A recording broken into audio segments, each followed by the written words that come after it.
Look, man. Where? Oh, I see. My, oh my. Bowen, look over there. Wow, is that culture? Yes. Oh my goodness. Wow. Yeah. Las Culturistas. Ding dong, Las Culturistas calling. Much has changed.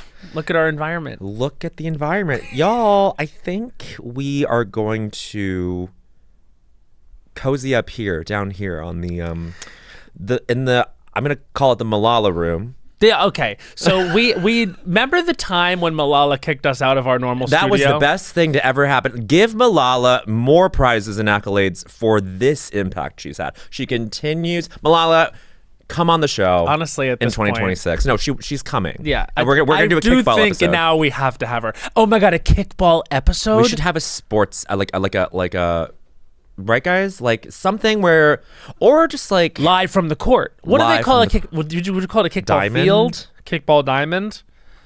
Yeah, this is really where we falter in terms of expertise. And we host a damn sports podcast somehow. Imagine that. Imagine that. By the I'm way, having a great time. If you don't know, now you know. 2 Guys 5 Rings, which we can confirm for the millionth time is the name of the podcast, and no one stopped us. And they can't now. Has premiered. I love that on Today's Show this week, you had Miss Jenna Bush Hager kind of giggling to herself because I was like, of course she knows. Oh, she knew. She was knocking back the Captain Morgan in college watching that video. Remember the Billy Idol song Rebel Yell? You think that applies that to was about JBH? Jenna Bush Hager. I fucking love her. I am obsessed with her. I love her. I'm having the best time. Literally, I was saying I don't really have much to promote, but then I was like, oh wait, yes I do. Our full blown 2 Guys 5 Rings podcast. Oh yes. So I was like, oh yeah, of course I'll go back. And I'm the last friend. That says a lot. And so I made a whole joke about how that meant I was second place. But by the way, I just do want to say I knew the entire time I wasn't getting that job. Right. I did not want that job. Just to talk about employment status, my employment status at NBC for 1 second, and then we'll get to him. No. But I was We're like, both still employed. Everyone was like, were you disappointed? I was like, A, no, I wouldn't want that schedule. B, Chanel Jones should have the job. The legend. And I will say I knew the whole time I wasn't actually getting it. Right. But I did like that everyone thought I was a contender. I liked being in that conversation. It was fun. You liked being in the mix, as they say. Yeah. And just how perfect is it that you got to work in morning television? I mean, ultimately at the end of this week, I'll have hosted it 20 times. Wow. Yeah. They got to get you a smoking jacket for that. Truly. I guess that I would have 4 SNL jackets at this point. Yes, 100%. And just to speak on SNL. What is that? I'm not Have you already forgotten? No, of course not. So if you've been living under a not even a rock, a boulder. A big rock. You may not know that Bowen Yang, my sister here, my co-host, my bestie, has decided to suddenly depart. Suddenly depart. This is me. After 7.5 years, the shocking departure. So sudden. So... But this is the thing. This is honestly what's behind it. It's like, it's time. Like, you would do 7 seasons and then you would scoot. And then, like, COVID and the current media landscape, the current, like, entertainment ecosystem is, like, so turbulent that, like, people have completely valid reasons for staying longer or, in a lot of cases, don't have the, like, privilege of staying on as long as they would like to. I have this very beautiful thing where I get to say that I stayed on exactly as long as I wanted to. Yeah. I was maybe unsure, and I've said this before, I was maybe unsure about going back in the summer, and I'm so glad I did. When did you make I feel like... Oh my God, Barbara. Now is the part where I ask a lot of questions that I know the answers to. But I mean, I've been really waiting to do this episode with you, and I've also been waiting to do an episode with just you, and I know a lot of people out there have been wanting us to as well. And it's not because we don't want to, guys. It's whenever we're not together, just us, it's just because logistically we could not do it, and we feel like if we're going to do a Culture Catch-Up episode, it should be a Culture Catch-Up episode. And so 100%. That's what it is. And the podcast is many different things and will continue to be many different things, and we hope it surprises you week to week. But I've been waiting for this because I am excited to hear how you're feeling. How are you feeling? I feel so good. I also want to point out the tea is, like you're saying, like, Let's say the tea. You already know the answers to these questions you're about to ask, but also I don't think you and I have really talked about this. Not really. I wasn't able to be there, which hurt my heart, but Really bummed me out. I was there the last time I thought it was the last show. Exactly. Exactly. And I was there in spirit, sobbing, laying on my back in my Orlando hotel because I couldn't believe just how perfectly it was ending. Like that is it's like landing the Mars rover on like a square foot of terrain. Yeah. It was like there were no guarantees about how any of it was going to shake out. Like I went lots of unruly factors. Totally. Like working there is just making peace with the fact that like things are completely out of your control. Down to like the audience response to a joke. Yeah. You know, like that is I think having that and like going into it like down to like 12:55 a.m. Yeah. Not being sure if that sketch was going to go to air. I was like, there's a million reasons why I could get cut.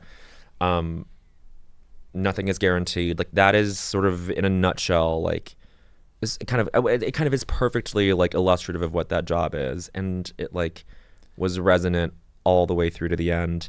And I feel really, this word is meaningless, I think, maybe now, but like so grateful.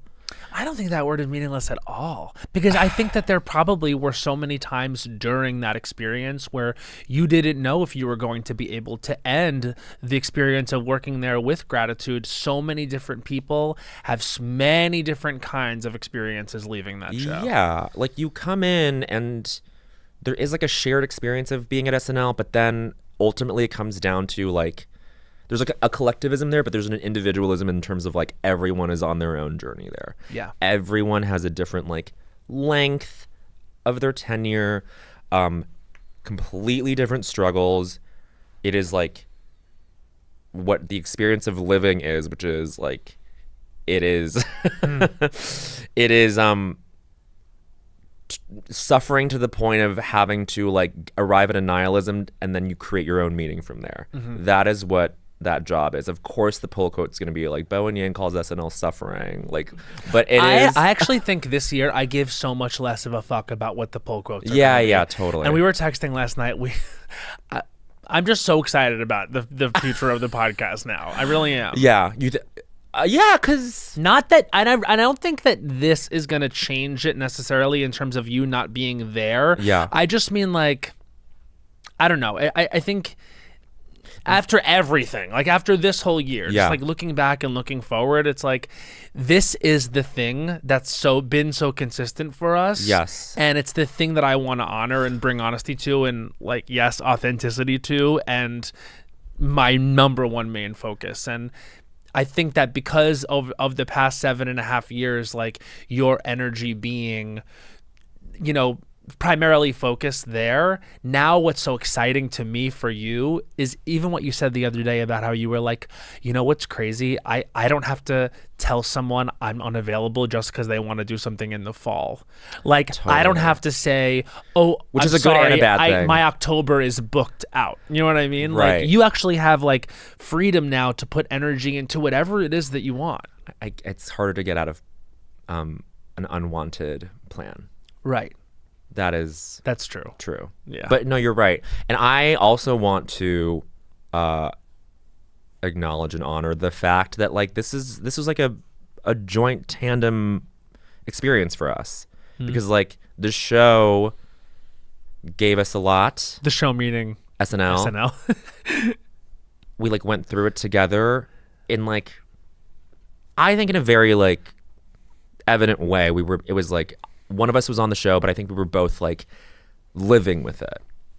Yeah, I mean, like obviously, obviously, I did not experience working there, but like I always felt like it was a part of my life because of its omnipresence. Yeah. In not just yours, but also Sudi's, also so many people, and so I think that what I've always been looking forward to for you is just more autonomy. Yes. And like but just to speak again about the experience I of love working there. Matt's like interviewer energy being directed at me. This is so excited. Bowen Yang is the guest on this week's podcast. No. But in terms of like, you said you're feeling really good, like, and that you're grateful that it all ended up the way it ended up. How do you think you'll feel when the first episode of the new season comes out? Well, we're going to be in Japan. Busy by happenstance or on purpose?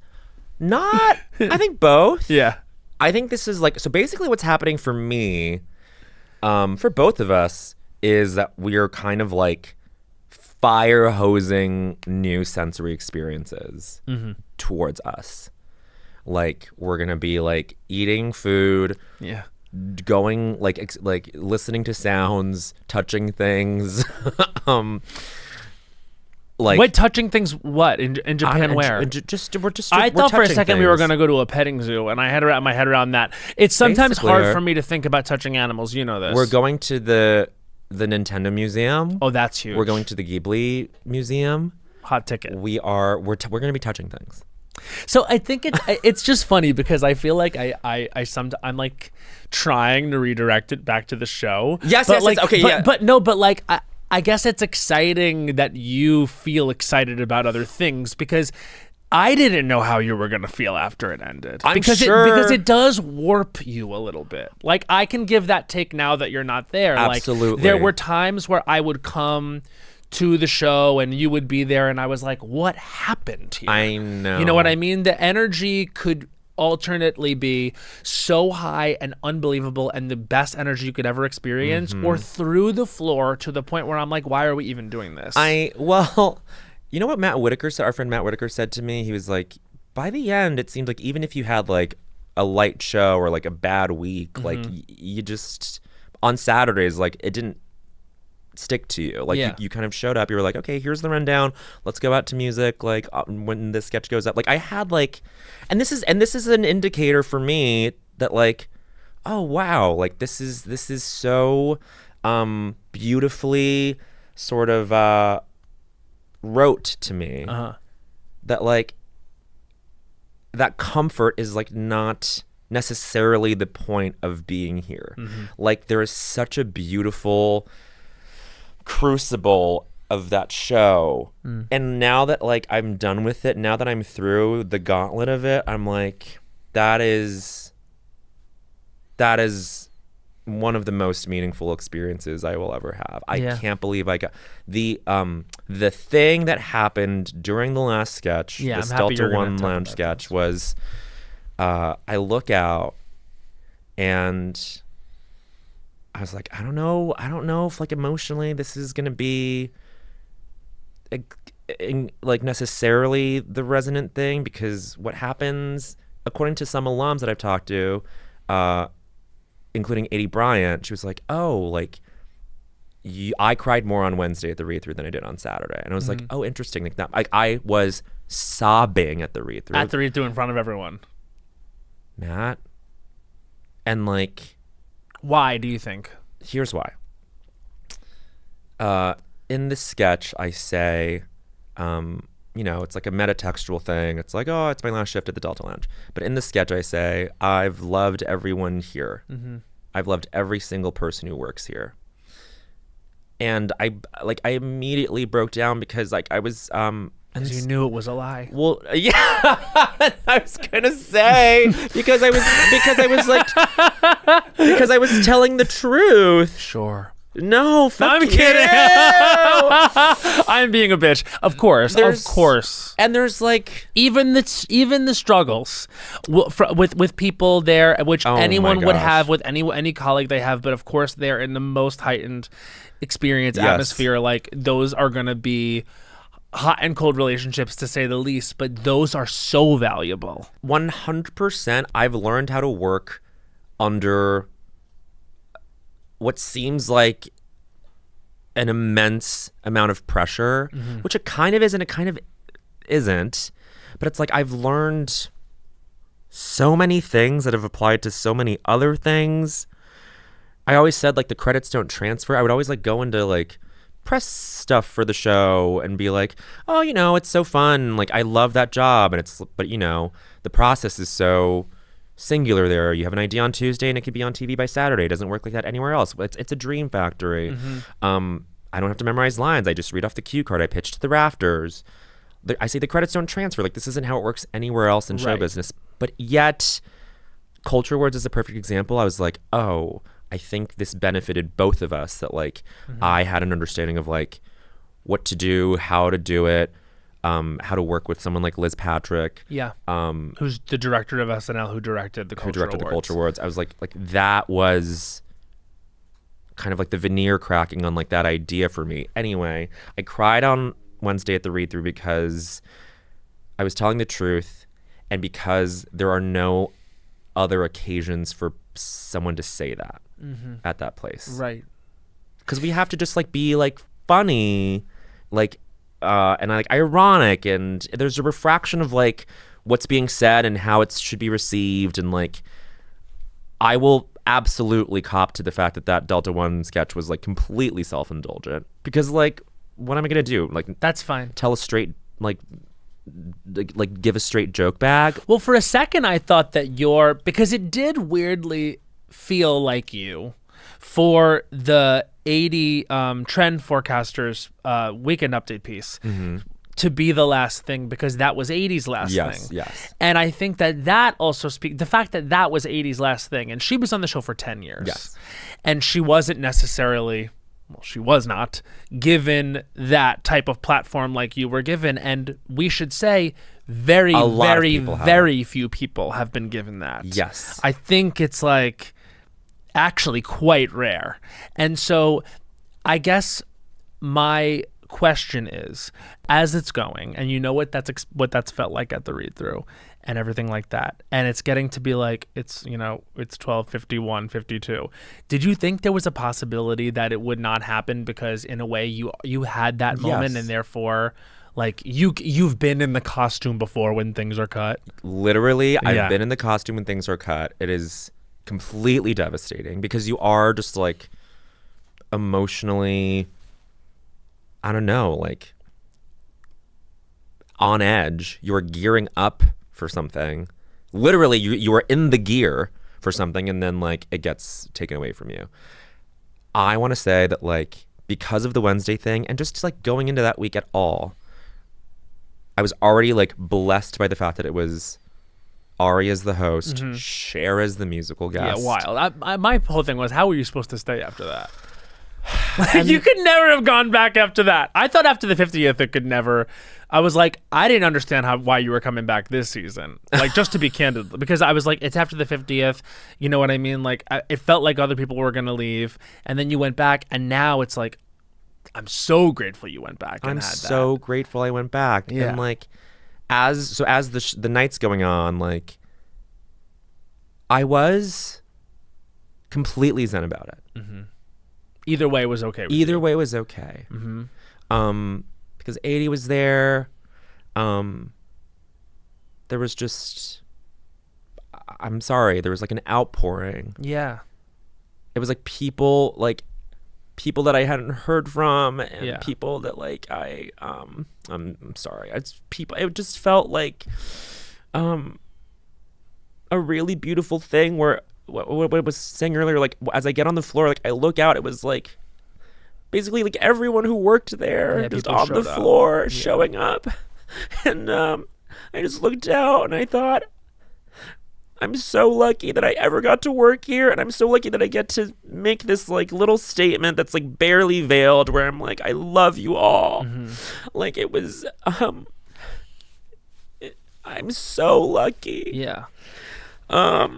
And it's not really like a place where, like you said, like where emotions get laid bare like that. I feel like people may remember highlights of the show where it feels like that might be the case. But you working there day in and day out, year after year, that it's not some place where it's like you're necessarily like free to be like, hey, this is how I'm feeling and I'm expressing it exactly responsibly, etc.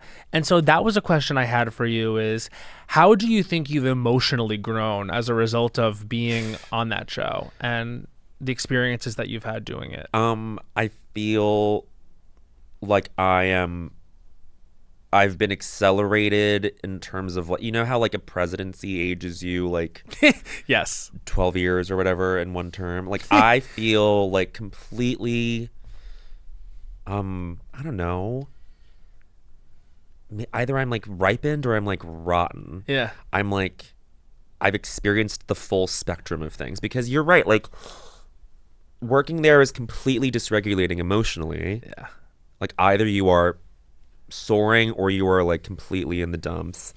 And that's just how like it's like them's the breaks, kid. It's like that. It's like a show busy blowhard. I'm not saying this is anyone in particular, but it's just like you are constantly reminded by someone or something or some event where you're like, God, this is just how it is.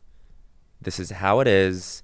And every week you get like a condensed version of like a developmental process on a project, let's say. Yeah. And Jesse David Fox writes about this, like all 3 words in SNL, Saturday Night Live, are about time. Mm-hmm. And it is just time sort of like encroaching on you emotionally, physically, process-wise, creatively. Like it is all of those things bearing down on you. And then if you are able to figure out, if you have the time to figure out how to like deal with all of that, then you will be so well equipped for everything else. Yeah. And that doesn't matter if you're on the cast, if you're a writer, if you're in the wardrobe department, if you're in any other place at that show. Like it is, wow. Every department there is filled with is a convocation of the most amazing people with this workman-like attitude about showing up and doing the job and not having an ego about it. Mm. And then, of course, there are moments where you have an ego about it. Yes, but it is like a collective thing. And like, I guess there was like some perception that like I felt like exceptional in any way. I really didn't. Anytime I got like some shine on me, my genuine instinct was always to make it about everyone who works there. I mean, I do notice that about you. Like, and that's why I was so happy that moment happened at the end of the show, because like I said, I was like, oh wow, it would be very like him for this thing with 80 to be enough for him. Absolutely. But I was really happy that you got more than that, because I do think, I mean, you've done it several times today. You've made your experience, and you've mentioned you're trying to bring me into it. I ain't got nothing to do with it. Yes, you do. You experienced like all of this stuff in a way. And one thing I want to say is that not everyone leaves that show and is like ready to positively impact the workforce creatively. I can tell you that. Sure. And so the fact that you are leaving intact emotionally, creatively, and like in terms of your humanity is like, you know, it's a feat. There was no other way. I'm going to say like it's that Seth Meyers thing where he's like, Mike Shoemaker told Seth, like, you're going to be talking about this for the rest of your life. Like, like when you got the job, it's like, congratulations, you're going to be talking about this for the rest of your life. That is true. For me, I will try to keep it at like a reasonable volume. I am like, oh God. Sorry, these thoughts are just coming at me. No, of course. Polar Amy, before she left the after party, when she hosted the 2nd episode this season, like, puts a hand on my shoulder, looks into my eyes, and goes, "We're all waiting for you on the other side." And I was like, fuck. Yeah, that's so much. It's like, this is crazy. And then that was like a reminder of like, oh my God, I work here. And like, this is like. And there's another side. And like, I does feel like I've died. And like, there's like, one of my heroes is like looking down at me and like telling me like, and even like 80 has been like, there's a really nice life waiting for you after this. Mm-hmm. You'll miss it every day. Kristen Wiig. Did she text you? Well, no, but I just remember the first time of course she texted me. She'll be here in a couple weeks. She'll be here in a couple weeks. But of course she texted me, and then I texted her back. I was like, Kristen, like, I will never forget like the first time you hosted when I was here. Like the thing you told me was, and enjoy it because it's the funnest job in the world. I and you'll miss remember it. when she said that to you. Never forgot. You know, we were talking when we were shooting Palm Royale. We were talking about this, and I remember like saying to her, like, because she too also got like a send off like that, and I remember not to share too much about what we talked about, but I was kind of in my mind, I was like your best friend, and also as someone who watches the show and enjoys the show and the legacy of the show and felt you deserved it, I was like, how do we make it so that he gets like a good, nice moment? And like I think that ultimately, in terms of the totality of what it could have been, it probably was like beyond your wildest dreams. Beyond. I guess my question is, with that, like, does Ariana become de facto your favorite host of all time? Yeah, I mean, there's no other answer. For sure. And Cher's my favorite Sorry, musical. Kiki Palmer. Sorry, Kiki. You reigned for a while. Sorry, Regina King. I loved how unselfish the whole thing was. You know what I mean? Like, because it takes so much confidence and like so much star quality to come in there like her for her fourth time hosting, and knowing you felt on her in her energy, being there with you, that her number one goal was servicing that sketch, which meant honoring like what was happening for you in it, and she was so there right next to you. But B, the like positivity she had that she's going to come back and do that show many, many other times, because not every host would be like, yeah, let me give up the whole last sketch of this 6 minutes of the time for this cast member. But it was her, and she did that. And it's not only because she's a good friend, it's because she's a really like professional host who doesn't have like an ego about her time there. None. Which I think is like pretty cool and worth calling out. And the fact that Absolutely. Cher did not have to walk her ass out there. No. Oh, and the Cher thing. Well, okay, I'll get to the Cher thing. I want to say, in terms of the sketch itself, like, I do like, my only wish is that like we had gotten like a bunch of other cast in there. Ideally, the entire cast in there, because it is just like me, just like, I don't know, not imparting anything, but it's just like I want to be there with like the other people. It did just come down to logistics. Like we had like Mikey and Sarah there in the back, just like cleaning up the mess. Oh, and so like the eggnog machine was supposed to like, you know, be on the fritz and like spray everywhere. It was supposed to spray Keenan. It was supposed to spray Jane. It was supposed to spray the people it was spraying. It just kind of got too much. It got to be too much. And Lauren came up to me and Celeste before the show after dress, and he was just like, I think it's better if it's just you guys and you just play into the emotion of it. He was right. And then Celeste and I were like, Lorne Michaels knows how to produce. So Celeste came back to write that. We wrote some other stuff too. We wrote a Cher family reunion, which I'm so sad. Oh, this is a thing. Well, we'll get to Cher later. This is a thing. You were still getting shit cut at the end. Of course. It's totally they fine. were not like, well, you can have this, but you can't have everything. I never look, and I'm always like, yeah. Cut my stuff. Like, Keenan still has his stuff cut. Yeah. It's not a thing. You don't. I don't necessarily. You don't get a platinum card at the show. No, and my other thing was, like, there was like a soft thing maybe where like I would get like there was a designated, like I was talking to Dismukes about this and James Austin Johnson about this. Like it did feel like I would get like there would be like a designated Bowen spot in the list of picks on Wednesday, and I'm like, that's also my cue to leave. Like I do not want the footprint to be edging out other people. Literally, I'm honest to God. That's really noble. That was it. It's not just, everyone has that feeling. I was just like, No. That can't be it. Yeah. You know when it's time to go. Right. I'm like, this is Taylor Swift said that. Taylor Swift, that legend. But so anyway, the Eras Tour documentary. Can you imagine? Yes, I can. Wait. Oh, so many other things. Wait. Oh yeah. So I wish there were other casts in that piece. We did just have to like. But if there had to be one. No, stop. Keenan. He was. Oh my God, Keenan. I was so happy they did that. Come on. Ugh, I mean, yeah, everybody, and like, I don't know, man. That is a really I can't believe I got to work there. And I said in the sketch, that is the thing that I will like keep saying. Like I can't. It feels like it happened to someone else. Mm-hmm. I'm so glad it happened to me. I am going to pull you into this experience because I got to tell Jenna Rositano, the stage manager there, one of the many wonderful stage managers there. She's an icon. She's an icon, but I she kind of cried the hardest out of anybody besides Ari.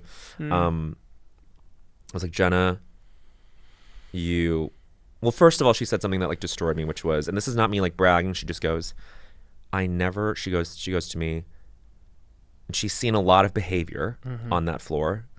She's like, I've never seen you raise your voice or be unkind to anyone in the 7 years that you were here.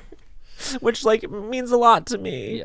It means a lot to me. Well, that's why everyone hit the floor when you were leaving, Bo. But I told her, I was like, Jenna, from the very first time I met you, you were just so kind to me because I came down to the hallway outside of the studio just to like right by cue cards because you could kind of hear what's going on stage. I came down to the floor to listen to your screen test because I just wanted to like be close and just like, I don't know, send energy or something. And then she was there and she was like, are you lost?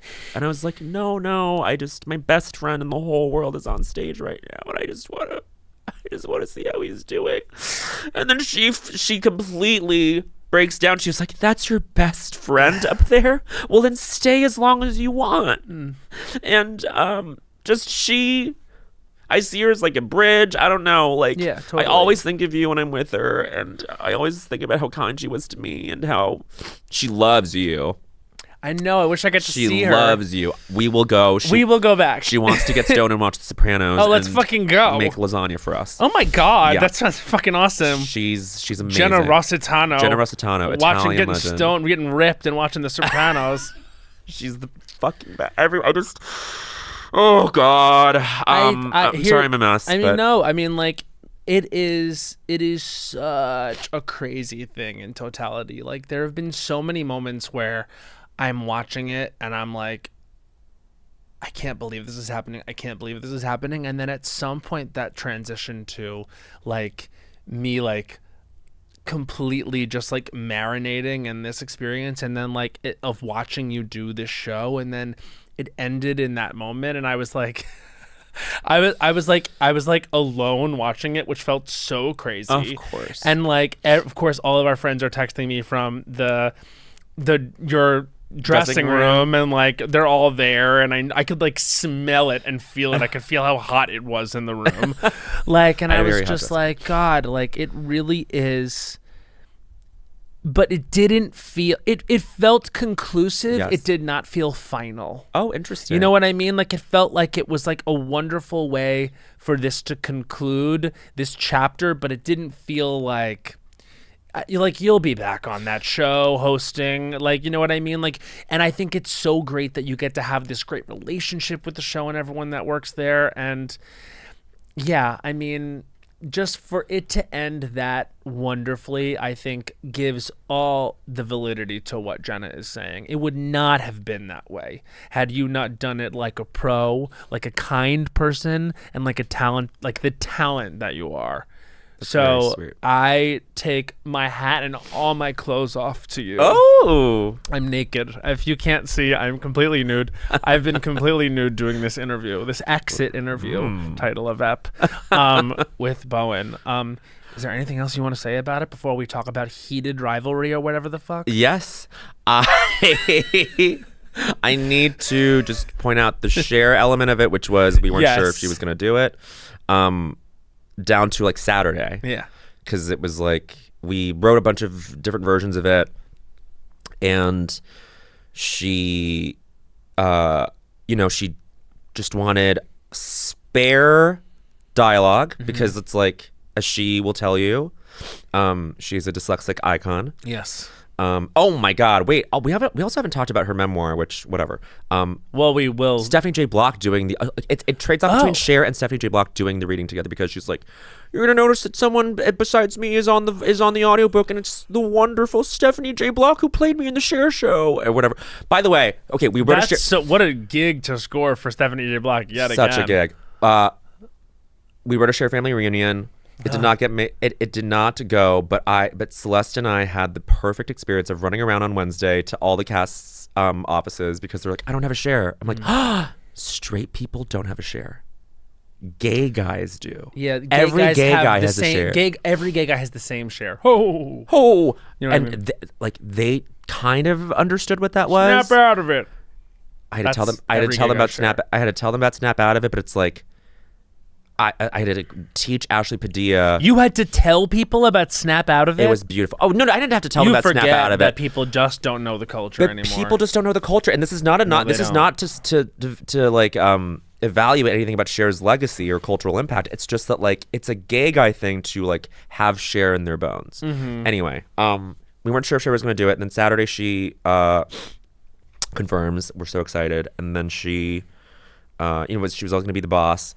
But then, like, we wrote her like some zingy, like roasty lines. Like the original line was something along the lines of like, I was like, "Do you have any feedback for me?" And she would say something like, "Even for me, you were a little bit too gay," or something like that. But then she was like, She was like, "I want to be kind." She was like, "Can I just say, like, you were perfect?" And she was like, "I just want to kiss him." Or something, and then we had to go and like pitch to her that she would maybe sing. If we would love if she sang with us at the end. Yeah.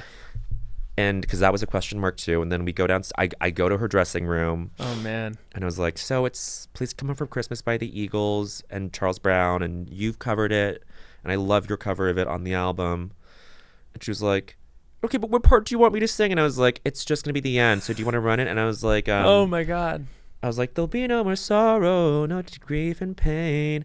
And then, as far away from me as this microphone is, she's like this close to me, and then with the full force of Cher, my God, she goes, "And I'll be happy Christmas."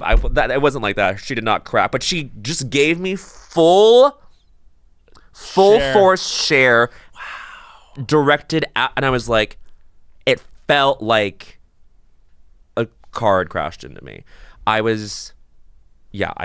can't believe every second of that. She did that. Yeah. Anyway, that's all I have to say. Let's talk heated rivalry. He has ended the conversation, everybody, even though this was my interview. Oh, well, anything else you want to ask? You've been so thorough. Not really. I do know all of it. Like I said, you can't shock me with anything. Yeah. I don't know. Is there anything else? I mean, not really. I guess. What's next for you? Oh. What is next for you? Wait. What's next? Should we say anything? Wonderful things. Well, I love this like press run of like Bowen's first major project post SNL is Two Guys, Five Rings. Oh, I love it. Not that I'm not honored to have that technically be the first project Yeah. post SNL, but it's like, well, let's not. Yeah, the Olympics podcast we're doing. I mean, we are going to Milan. We have a very fun next few months. Yes. So it's funny because like we have to execute this movie. Yes. We have to write our book. Yes. We got to get the New Culture Awards together. That's going to be very fun. We have to. We have some other things that have not hit the trades, but there's a long list of things, and so that's another thing. Is I was like, to be honest with you, it like really wasn't tenable for you to keep working on the show because we're going to be in debt soon to these people. Yes. Like, which is so exciting. I think it's like it's not even like what's the next act. It's like there is a next act. Just wait. Like it's like you don't have to decide on anything. If you added things to our and your plate, that would be great. But you don't even need to, bitch. And so, and I just want to make sure that you know that the pace at which you've been going and the workload that you've had has been abnormal, and so it's gonna feel a little bit like less. And I feel like as someone who, it's really interesting because like I have had this whole other like career outside of like what you've had. Like I feel like you got to develop for 7.5 years at this show and like everything. And my resume is like a little bit different. Like for me, it's like a ton of other things, and I've had a lot of different experiences. And you are so perfect at all of them. But well, I do think that sometimes it was a little bit like, because it's like when you are right next to someone else, like all you have to do is like compare yourself to them. Oh. It's like, you know what I mean? It's like with like sisters or like twins. It's like if Yeah. something happens to one, the other one almost feels like, why isn't it happening to me? So I do feel like sometimes I would like overcorrect and like really, really, really push myself to make sure that like I would develop in an equal way alongside of you. And like in so many ways, I feel like, and it doesn't really matter what I feel like, because as a result of existing and working and caring, you do develop. But just outside of all that, like one thing that I've had to learn, and I think now you'll be forced to learn, is balance. Yes. Like, and I think that I hope that excites you and doesn't start to make you anxious and nervous. I'm because sure it will at certain points. I'm telling you, like, you can always tell me if it does, and you can always vocalize to like on camera. I'll say this, like, you're a therapist and stuff like that. Like, you know what I mean? Like, be checking in about what it's going to feel like to suddenly not have an abnormal schedule. Truly, You know? I'm on it. Like, Yeah. I think it's gonna be okay. I will make room for like moments where it feels really bizarre or maybe even bad. You should be bored. I can't. Oh, don't even worry. Well, the thing is, it's so funny because like literally we're not like we're going to Tokyo, We're going to Japan. we're going to Milan, We're going to Milan. we're full on continuing this podcast like full steam Full ahead. on. We got a new contract and everything, bitch. We got a new set. And can I just say, I want a new picture. Yeah, we're gonna get a new picture. We tried this one. I we liked gave it it. a shot. But let's we need to see our faces more. This was so iconic. The I one of us know. naked and like this, and you were like that, was so iconic that I feel like Do we go back to it? I don't think we go back to it. I think Okay. I think we have a picture that works. Okay. I think maybe we do an animation on it. Oh. But anyway, so this is just for us. But what I was saying was like, you're gonna go to. Do you tell everyone where you're going after Milan? I am going to Santiago and then through Drake's Passage, Antarctica, with my parents because that is. I think I'm gonna say it's my mom's dream. Antarctica trip with my parents is so crazy. We're gonna see the penguins. We're gonna get our sea legs. I think I'm gonna vom on this boat. Do you get Passage, seasick, or it's the water's the rough? roughest waters? Damn. It's the roughest waters. But oh my god, I'm gonna see. We have to like order like special parkas for this. Like my mom, when she came, when they came for Thanksgiving, they stayed with me, and my mom was just like, whatever, like helping me clean the apartment, but it's just like on loop the entire time, or just on an auto mixed playlist, just content about this boat in Antarctica, people and steerage, just like vomiting. Like she needs this to happen, and Yeah. I need it to happen. I think this is what I'm saying. I'm like fire hosing myself with new experiences. So how many continents will that mean you visited? 5? The only one that I'll have not visited by the end will be Africa. You've been to South America? Santiago. Oh, right. So yes, of course. So that'll Chile. check. That's Chile. Yeah. So that'll check too. Anyway, I've randomly been to South America. I've randomly been to Bogota. right. By the way, oh my God, that's Speaking right. of South America, so all this Venezuela stuff. Stuff. My aunt used to live in Venezuela. No, shut up. Aunt Chrissy. What? Yeah. So What does she think about all this? she's like, so I asked her. I was like, so what are your friends there thinking? And she was like, honestly, like, they're free, they're relieved. But she also is like, we'll see what happens in the next few weeks, like, because certainly chaos is going to break out. Like, Well, this is all worked out so great in the past when we've been a part of regime change. exactly. I mean, but the thing is, like, and I've seen some friends of mine who are Venezuelan are like sort of saying like, you know, if you don't understand this, like, don't say anything. It's not as simple as like when Well, I do all of it. No, my one friend shared, like, you know, if you're drowning and someone throws you a life raft, you don't question where it came from. You just take it. And Venezuela has been drowning. So that was like a take I hadn't considered because, you know, the vast response to it is like, this is illegal what he's done. This is, you know, this is exactly like Iraq, you know, this is et cetera. And I think all those things are true, but it's been an interesting perspective to literally ask so my aunt was married to a guy from Venezuela back when they were a wealthy country. I didn't realize Chrissy was down there. So she was my former uncle Maurice. Like they were married and they got divorced because he was an asshole, but they were wealthy. And Venezuela was at one time like prosperous. So she's still got friends back from that era, and they are not feeling like that anymore. Like it's gone off a cliff, like under like the regime of the past like 30 years. But it's been an interesting thing, like just to look a little bit beyond the initial reactions to what's going on. It is yet another complicated international moment, but yeah, it's just been really interesting. And I realized I had like a literal resource to people there. Yeah. And you and Chanel should trade spots on the Today Show. You should be behind the desk. I should go to the I should become a real journalist. You should. Yeah. I mean, not no. I almost did. I went. That I was initially yes, you were broadcast journalism major. I thought I wanted to be Ryan Seacrest. Not even though he's not really a journalist. Yes, sure he is. I don't know. Is Ryan Seacrest a journalist? So I was like, I want to go to school for broadcast journalism, so I can hopefully one day get like a radio show and then maybe host something like American Idol. This is before, but the whole time underneath that, I wanted to be an actor and low key like a singer, and so like that was always buried underneath what I could package me wanting to be in the entertainment industry with, which was at first broadcast journalism, because that didn't seem too gay. Of course. And then comedy, because that really didn't seem gay. That seemed like edgy and fun and something that like I could tell straight men and straight people in my life that I was doing, and it was cool. It's like a way to be on stage that's not gay. Right. But I eventually like realized I am gay. But isn't that the tension with this? Sudi has this, right? Like, you just want to tell like any guy who like doesn't see it as theater, you're like, it's theater.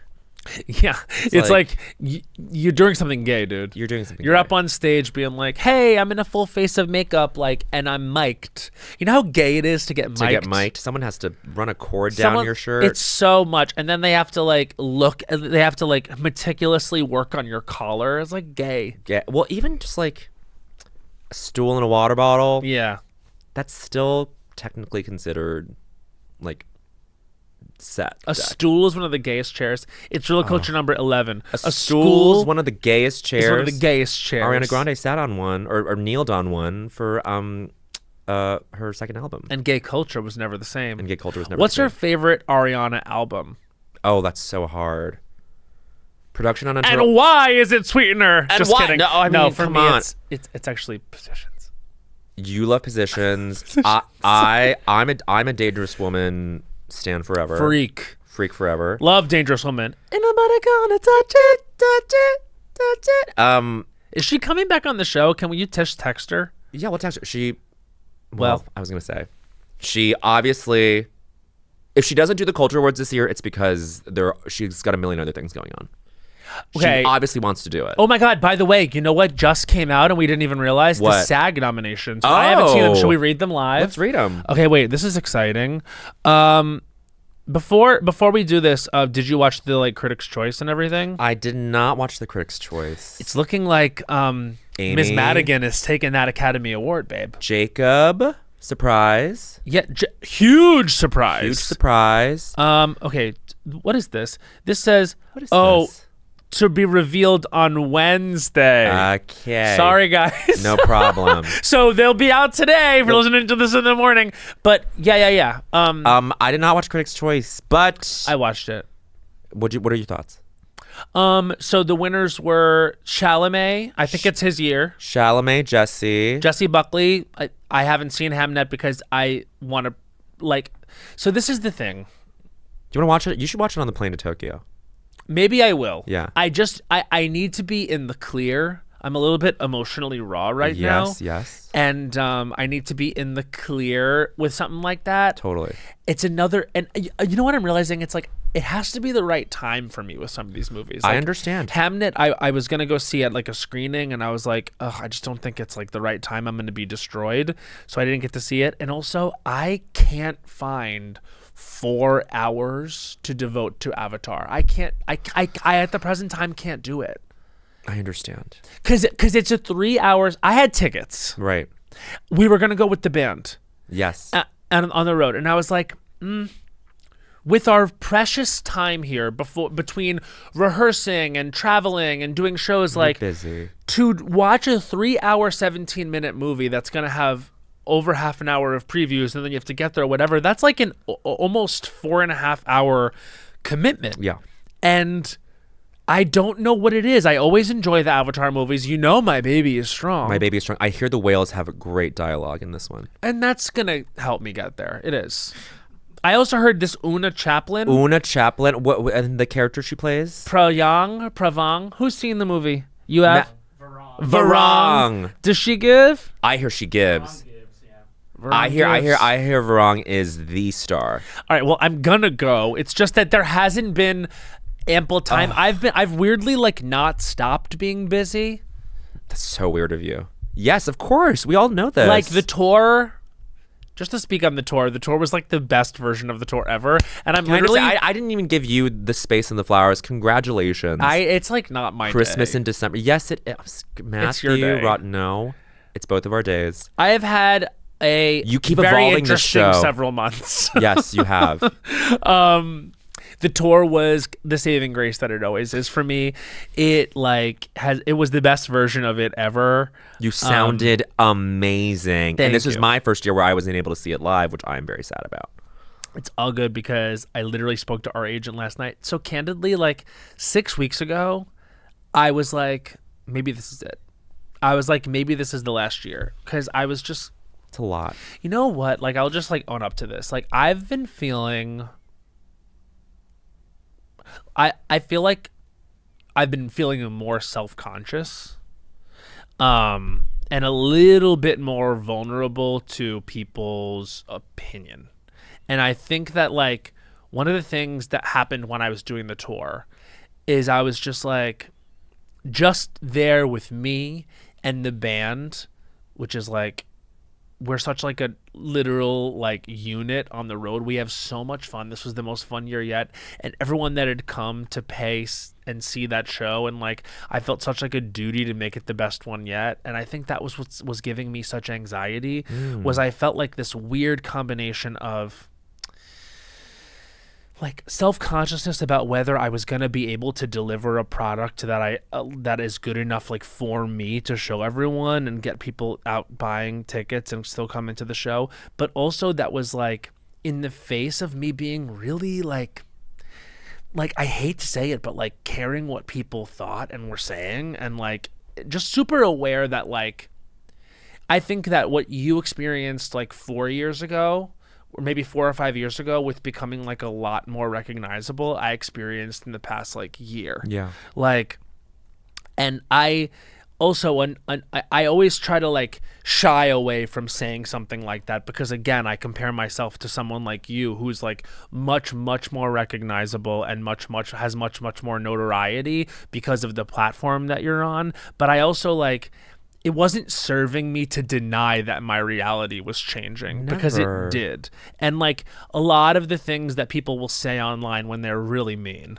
is like, he is no talent. Like he's just riding on Bowen's coattails. The most untrue And the thing is like with the show and like when I... The concert. the tour. with my Christmas show. Yeah. And with like, you know, being involved in things with people, even just doing things like today's show, like being on Palm Royale, like I was in that movie Good Fortune, like, you know what I mean? Like I've had a busy year, and doing the cultural awards like was so edifying, and I just ended the year being like, all that is such bullshit. Like, this is what I'm supposed to be doing and I will always do. I never in the beginning when I was developing myself and my talent and my career ever had any doubts about that. And then suddenly, like, I don't know if it's because the cultural awards like truly took me for a ride and I had to re-examine a lot about my anxiety and stuff like that, and whether or not I enjoyed a lot of the elements that come along with putting yourself out there and being in the entertainment industry. I can fully confidently say at the end of this year that as long as I keep the focus on what matters, which is the work and how I'm making people feel and how I feel doing something, I have no doubt in my mind that I love this and that I will always do it. But I was having a hard time. I understand. And I also just want to say, you were meant for this. Well, You are the funniest, most talented person I know. that's subjective, and you are Best biased because we have a writer, new most contract. best work ethic. We What's have a new that? contract, and so he has to. I have to say this. He has to say once that. per I episode. actually made sure that was in the contract. And I was happy to sign. Now say my mile time. Mile time is 4:36. Very good. That's but anyway, recurring joke on Two Guys, Five Rings. I Tune literally. in. So what I mean to say is, I literally had the conversation with our touring agent Joe last night that we're gonna do it again. Yes! So I'm gonna do it again, and I'm always gonna do it probably in some as long as Henry Kapersky doesn't bail on me. And he already texted me like literally the day or two after the tour ended, and he was like, "I already have so many ideas for next year. I'm so excited." I love this. And that was so different than what the energy was like 3 or 4 years ago, Where you would end fully, things. He fully told me like, I can't don't do it want to the same do it way. again. I feel like we need to leave a good thing. Right. And then I was like, just give me one more year. I was like, you know, I will train my voice with a coach so that you don't have to do it or get me ready as much. Like I'll come to rehearsals really prepared. Oh, man. I will work on, you know. It was hard when it was just he and I. Of course. You know what I mean? Like he was my ex-boyfriend. Right. It was just he and I traveling around the country, and I was like not the trained singer I am now. You know what I mean? Like, and so sometimes tech was hard or whatever, but I worked on it really hard, and I've worked on myself really hard. And I'm finally doing things like, without saying too much, like recently that really put me first and have a belief in my self-worth. And I'm so serious this year. I'm not engaging with the online discourse. No. Well, I'll say something it does about that. not serve me. I'll say something and it about doesn't that. serve you. No, of course. But the thing about you, it being just you and Henry, like this is something that even I forget.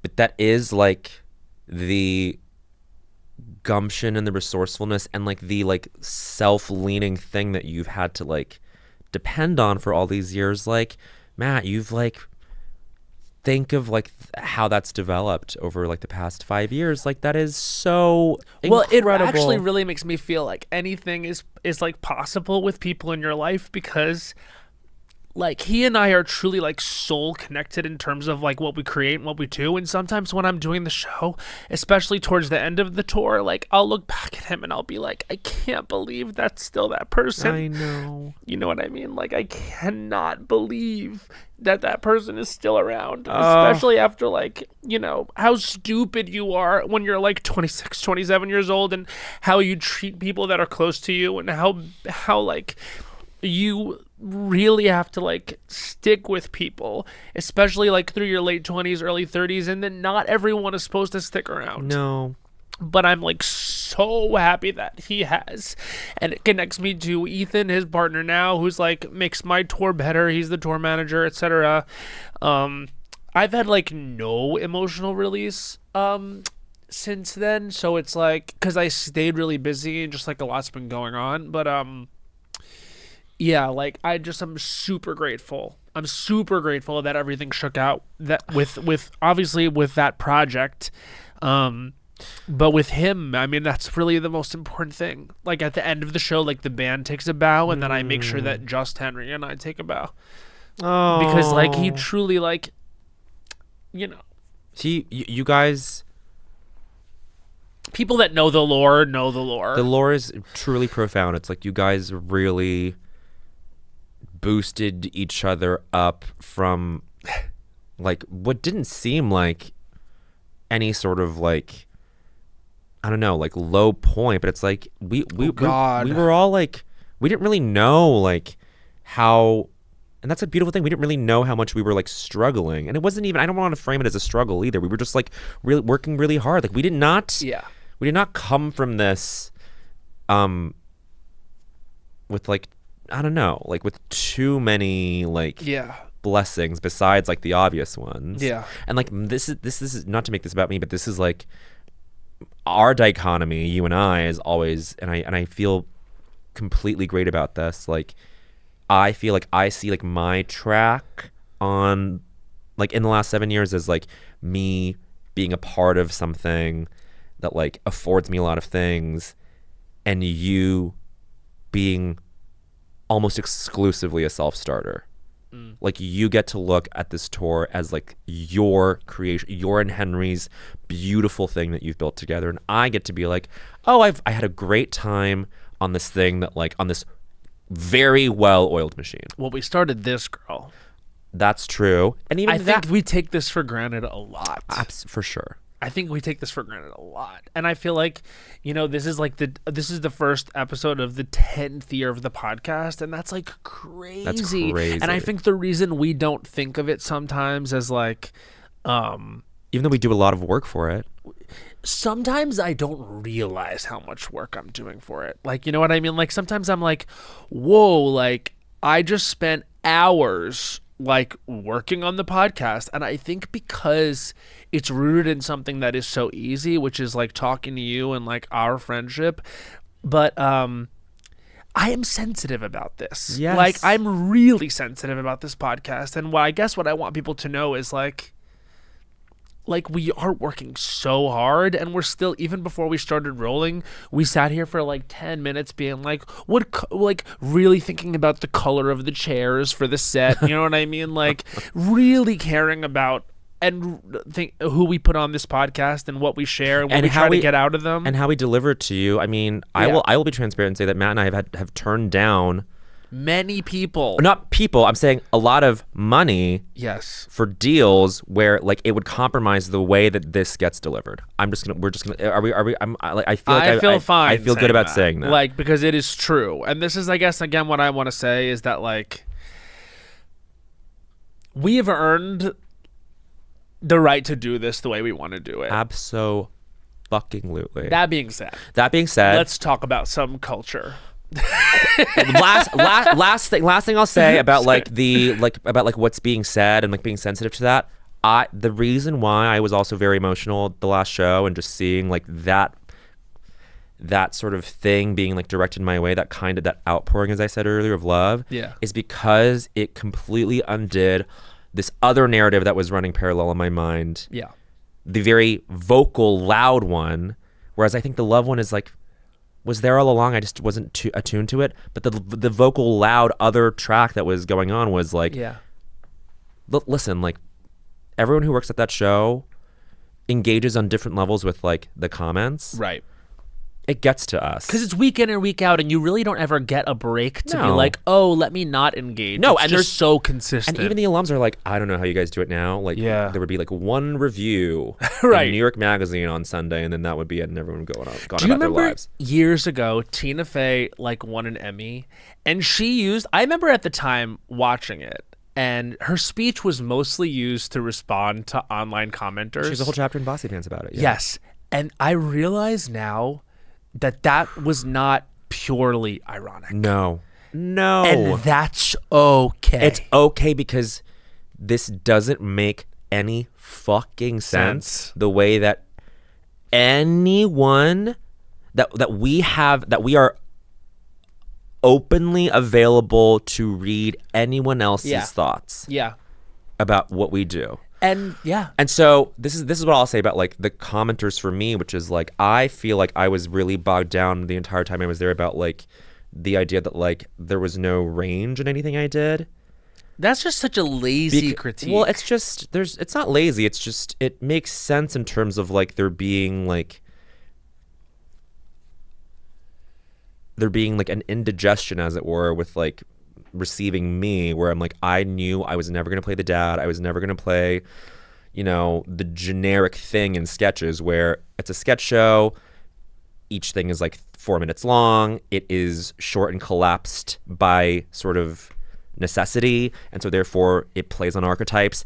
These archetypes are also in relationship with like generic things, and there is a genericism in whiteness and in like being like a canvas to like build upon. And like I came in sort of like pre-stretched, pre-dyed, whatever. Like people had their over determinations on like what I was, which was like, oh, that's just the gay Asian guy in SNL. And so anytime I would try to like work outside of that, it got completely ignored, or it still got collapsed to, oh, he's an Asian, he's being gay and Asian as always. You did so many things that were, first of all, I don't think people necessarily know they're being homophobic when they say that. Oh, they're shit. 100%. But it is, because I'm sorry, but if you don't have range, I think range is a myth, and it's all about like palatability, whether there's whether you're getting taxed on it or you are subsidized. You know what I mean? Did they knock Pete Davidson for range, or does he get away with it because it's cool and like within a male gaze? Is that wrong or right? I could teach like a media studies like seminar about this. I think. I bet you should. You both of us could. I'll be the TA because you know what they do? Nothing.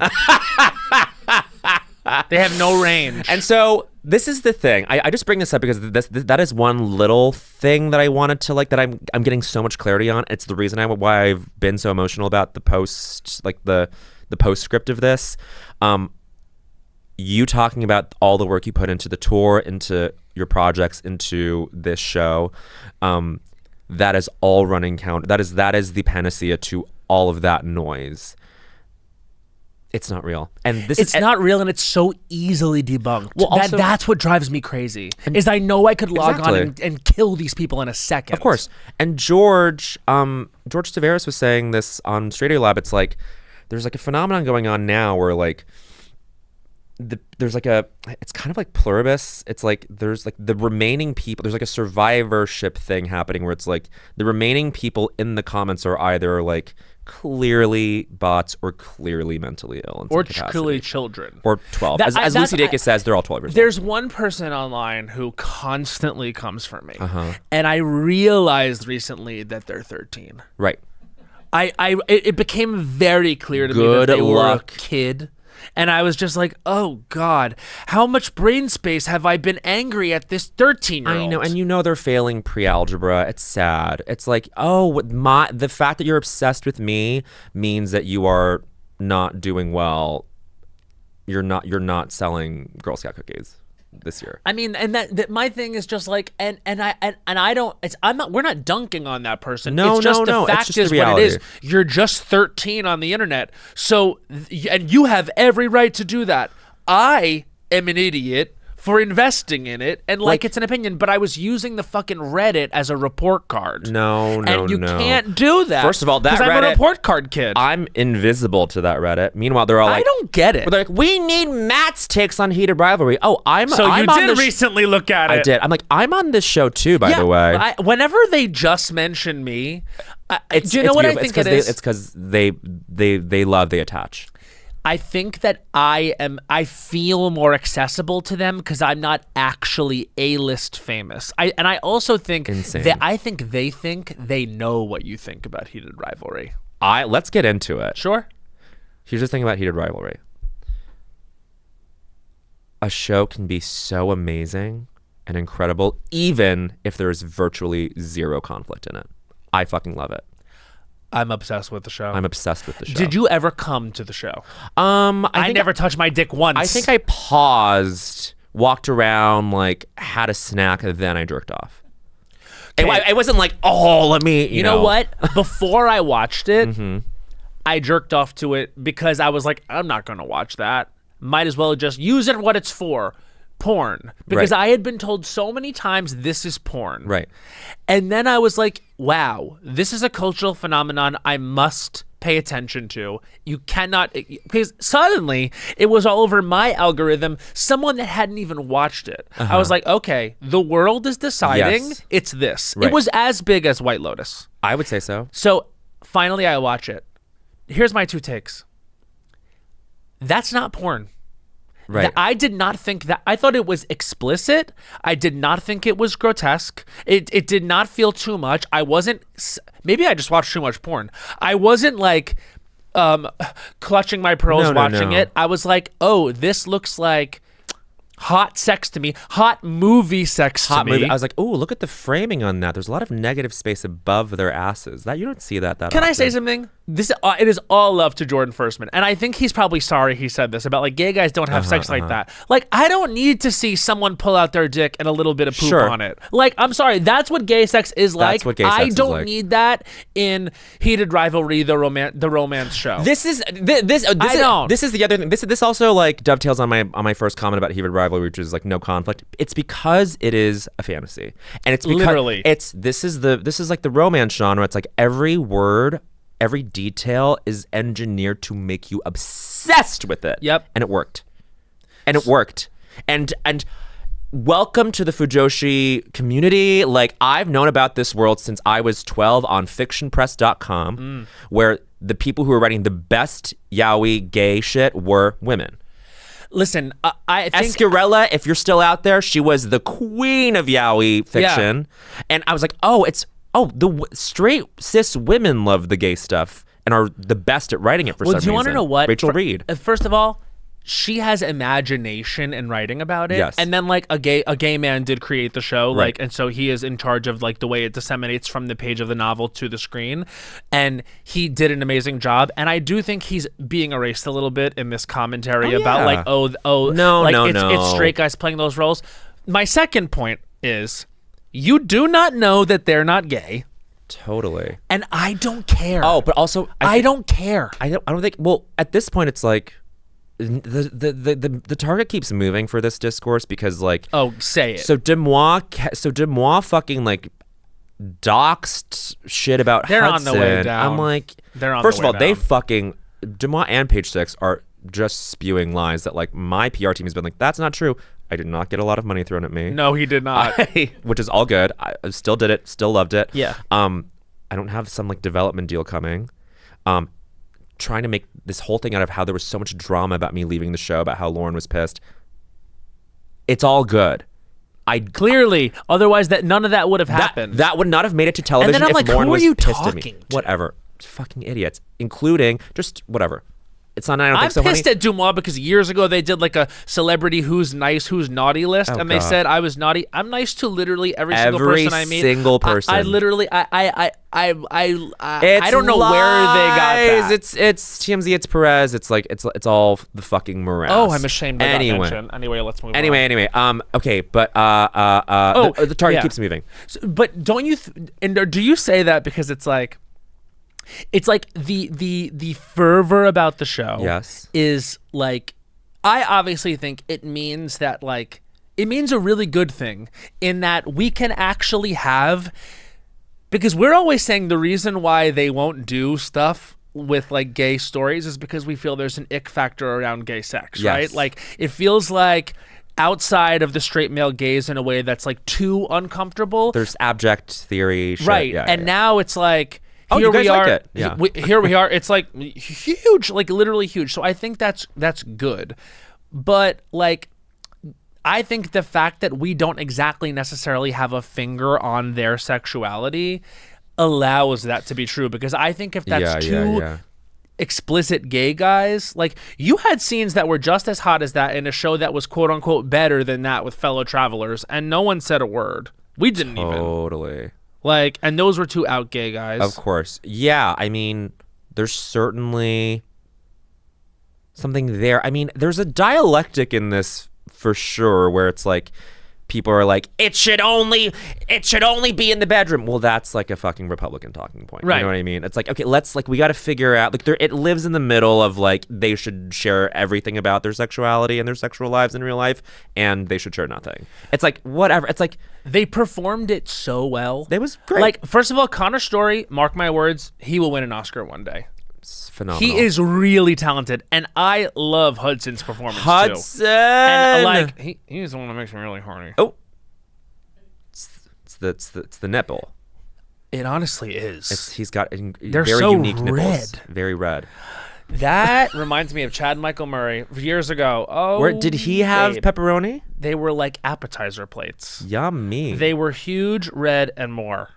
They literally were. I remember there was because he was always like, he was so hot. Chad Michael Murray. He actually was. He was one of those guys when I was like coming of age and like getting into my sexuality that would make me angry. Another one, Justin Timberlake, red nipples. Interesting. They were red. Red or pink? Can we look it up? Matt Anna's over Avocado. there. Like, can someone just Google Justin Timberlake nipples? They just sold their New York City apartment for $40 million. That seems like too much. Feels like trouble in paradise. Oh, okay. What are we, Dumois? Yeah, I guess so. Well, they're on the way out. Should we just be Dumois now? Dumois over. Dumois over. Oh, we would love to be Dumois. 'Cause we're not some like anonymous gossip girl you want to be. Like I can't stand. But anyway, yeah, no. There's something about Hudson that just like was like immediately. Sure, totally. Drives me nuts. He's so sweet. We wrote 2 versions of Bowen is Straight for the last 2 shows. One with Josh O'Connor where we do a challengers, and one with Lily Allen. I can't believe they didn't do fine. this. We got. I read the script. It was a dumb decision. We got to have him say it was like we got him to say, and he was laughing through this thing. Those are pink. Those are not red. Oh, this is from No Strings Attached. I know every screen grab. Justin Timberlake nipple without the Janet Jackson thing. of the course. Janet Jackson thing keeps popping up if you Google. I think Justin Hudson's are Timberlake more nipple. red. I think CMM's, Chad Michael Murray's are. I can picture him having red nipple. Hudson's are red. Oh, I can't believe we're talking about his It's not No complexion. Strings Attached. It's Friends with Benefits. That's famously the other one that year. By the way, you've Googled this and it's from Instagram and it's just a fan page's screenshot of this and the caption is this: Justin Timberlake shirtless is one of the best parts of the movie Friends with Benefits. So sexy, heart. Thank you, Anna. Thank you so much. What was I gonna say? The heated rivalry of it all. Just like Yeah. what I was gonna say was, I don't care if they're gay or not. They performed it with honesty and they were really committed and they have unbelievable chemistry. I don't care that they don't come out and say what their sexuality is, because what's important is the representation that is on the screen. Right.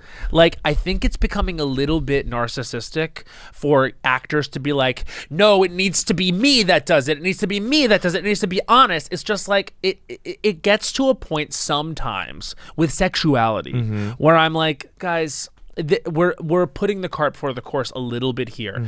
Like, we have to make them first. If they don't exist. Period. Well, my thing is, and this will probably, get some sort of, please write in. Please talk me down from this, y'all, listeners, readers, Katie's Publicist, Finals, Kyle's. I feel like performing sexuality or queerness is like, because queerness is like an internal experience, like, it's different than like, oh, well, this person ethnically should be played by this ethnic person. That I totally makes sense to me. I think there's more room to like, I don't know, be like not necessarily exactly. It's like, well, Ilya's bi, but like I don't know if Connor is bi. It's like, would it be better if Connor was gay or if Connor was bi? You know what I mean? Like this is where we start splitting hairs. And so my thing is always, it's an interior experience, therefore it's okay, but also, this other thing of like, we're not supporting gay creators. Well, I don't know, like we're perfect examples. It's like anytime we get a press release announcement for something we're working on, people fucking melt down about it. The ones on gay Twitter who just can't stand that we have anything. It's fine. It's like, it is what it is, but like don't pretend that you're rooting for gay guys all the time. Like don't pretend you're rooting for gay guys when like Bowen Yang takes a fucking shit and it's he can't do anything right. Right, exactly. Like, so that's my like stitched together take. My other thing about heated rivalry, which I go back and forth on whether I love or if I'm like, as like this story takes place over like 7 years. All the needle drops are songs from 2007. It's like, give me your eyes, I need sunshine. It's like, why? That's playing in a scene that's happening in like 2017. No problem. There's a little bit of a vibe of Hunting Wives where you can I tell love it. it's a little. By the way, I think both produced by 3 Arts. Love it. It's just a little cheaply done. No. What? Oh yeah, you're right. Even Francois Arnault was like all this Miley Cyrus stuff. It's like, we don't have a Miley budget for like her to write a song for us. Right. It's like, well, they will now. They will now. But I guess pray. what I'm saying is there's something charming about it. Yes. There's something charming about. Like how we had no budget for the Culture Awards. Yeah, I mean, there's something charming about like watching this get thrown together. But the thing that and that's why the thing that really makes it work is their chemistry and their performances, and I'm loving them on the press tour. They're nailing it. It looks fun to me. I'm like, they're having see, a blast. that's I guess what sells something is when someone is out there having fun. You know what? Like, people have a lot to say about Timothée Chalamet. I think he needs to put his foot on the gas on this. Whatever. You don't he's think doing. it already is? No, I mean, I'm just saying more. He's on top of the sphere. More. Oh, more, you're crazy. You know more. he was He took a beta blocker. Oh yeah. That's an Well, anxious beta blockers boy. are life-saving tools. Absolutely. This 100. is one of the greatest inventions in modern. Thank you, mankind. propranolol. Propranolol. Propranolol. That's tough. They could have named that better. That's because that's getting my heart rate up. Did you ever watch? I guess I don't know what else to say about Heated Rivalry. It rocked. It rocked. I loved. I was late to it because I was like, "There's no way," and then I felt the way everyone else felt. I talked to someone, and you know what they said? What? They said, Heated Rivalry gave me everything I was expecting from Life of a Showgirl. And I was like, what does that mean? I was like, I don't know this necessarily tracks. But then he was like, let me explain. And by the way, I like Life of a Showgirl. And if you think I'm lying, come up to me on the streets. Come to me on the streets and tell me that you think I'm lying, and I'll show you my recently played. Wow. I covered Elizabeth Taylor on the road. And you said that I'm in my Life of a Showgirl era. You are in your Life of a Showgirl era. I can't say why. That's interesting. I'm dating a football player. No, just kidding. I can't say what era I'm in. But anyway, this person telling you that. Oh, they were like, it's a pop album. They're like, it has all those little bursts, and it's fun, and it feels like it's gonna, like, it just feels like non-caloric, Not in the way you're gonna that be okay. But then by the end, you're like, wow, surprised, I feel full. You know what I mean? Surprised. I felt very full. Because I was like, because like for the first 3 episodes, I was like, okay, this is, I'm along for the ride, but I'm not sure what to track. And then episode 5, I was like, this is cinema. Oh no! At the end of episode 5, I was like, well, I'm coming to the cottage. I was like, and I was like, wait. And then it's one of the highest rated episodes on IMDb like ever. Perfect. It's up there with like White Caps from the Sopranos. John Rossitano.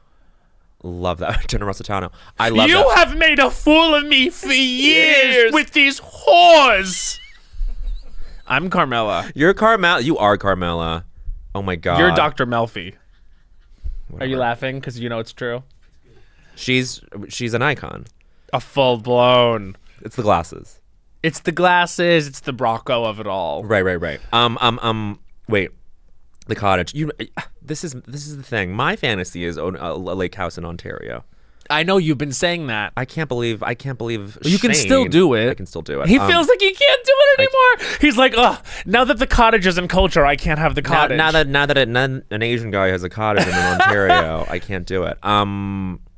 No, I understand what they're saying now about it being Life of a Showgirl, because it is giving you a sense of safety. Yeah. Because this is the thing about like the no conflict thing. I'm not being snarky, by the way. I'm just saying, like, I love the fact that it's like, here's a problem. My dad's homophobic. 2 scenes later, he's dead. Here's a problem. Spoiler alert, sorry. Here's a problem. My parents aren't going to be okay with the fact that I'm gay. 2 scenes later, we love that you're gay. You're perfect. We love that you're gay. We love that you're gay. Yeah. Why didn't you text me back? No problem. 2 scenes later, it's like they're in love. It honestly was like, as bad as their communication was. Oh, this is why I wanted to say it surprised me so much and why I loved it, because you know what it reminded me of? One of my favorite movies, Love and Basketball. Oh, yes, you've said this. It reminded me so much of Love and Basketball, Yeah. which is a classic, and it's actually Criterion. And if you didn't know, now you know. Worthwhile. Gina Prince Bythewood, an underrated legend. director, by the way, who's gone on to do so many more things since then. She actually did The Woman King. So good. And but what I loved about it was like the time lapse really helped the romance. The fact that it was like sports, but not really. Right. They were passionate about something else and also each other. Yes. The fact that it was like, will they, won't they, over the years, like believably felt like you were growing alongside them, but it moved quickly. You know what I mean? Like, I just like, and it was very sexy. Like, L&B. I think Very it would have sexy. felt weird if it was like chaste sexuality in this course. gay show, because gay guys we just fuck. And they're athletes. Yeah, exactly. They're healthy motherfuckers. No, that ass was made to thrust. Like, it wasn't made to, like, you're not going to see just like, this is not the age of innocence. No. Like, gay guys fuck. Gay athletes fuck. Period. Hopefully they fuck us in Milan. Oh. Have you thought about that? Now, other things. Did you ever watch the End of an Era documentary? Because I did it twice. Oh my God. 6 episodes, did each one twice. Unapologetic. No, but I love that we have committed to film the Tortured Poets portion of the Eras Tour. Here's what I love about the documentary. Because I do think it wants you to know a few things. Mm-hmm. It wants to remind you she's brilliant. Yes.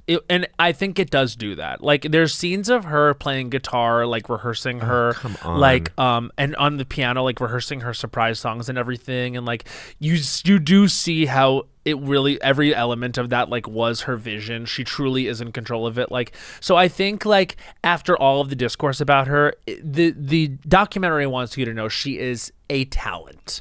And Can we it put that does to rest? Yeah, there's the weird thing where when Life of a Showgirl came out and some people took umbrage with a lot of the lyrics that she's like not a good writer. I think is truly silly.